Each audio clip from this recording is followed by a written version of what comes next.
Spoštovane državljanke in državljani, vlada je že drugič v letošnjem letu razglasila epidemijo.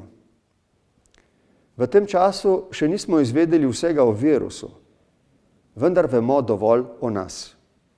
Zdaj vemo, da smo se skupaj sposobni uspešno spopasti z njim. Prej ali slej ga bomo tudi obvladali.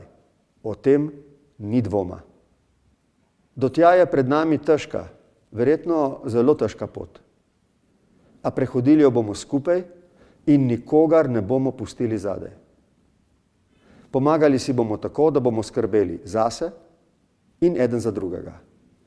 Zdaj je solidarnost dobesedno življenjskega pomena. V tem smislu smo neskončno hvaležni vsem, ki tvegajo svoje zdravje za zdravje in kolikor toliko normalno življenje drugih. Lahko jim pomagamo samo tako, da dosledno spoštujemo navodila in priporočila pristojnih oblasti in služb. Zdaj smo dejansko življenjsko odvisni drug od drugega. Nikoli ne mislimo vsi enako.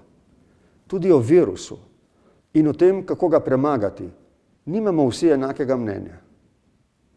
Ampak virus napada brez izjeme, ne glede na to, kaj si kdo misli o njem. Podležejo pa tisti, ki so bolj ranljivi. Zlasti nanje si država prizadeva paziti v času zdravstvene krize in njenih gospodarskih in socialnih posledic. V teh težkih časih moramo skrbno krepiti vrednoti pravičnosti in enakosti. V krizi skupnost strne vrste. Zdaj je tak čas. Bodimo pogumni in odločni, a hkrati strpni in potrpežljivi. To je zlasti pomembno za politiko, ki naj si iskreno prizadeva za medsebojno spoštovanje in sodelovanje. Spoštovani, kljub skrbem me prevzema velik ponos. Kot vaš predsednik občudujem vašo mirnost in razsodnost, srčnost, vašo človečnost. Te pa noben virus ne more premagati.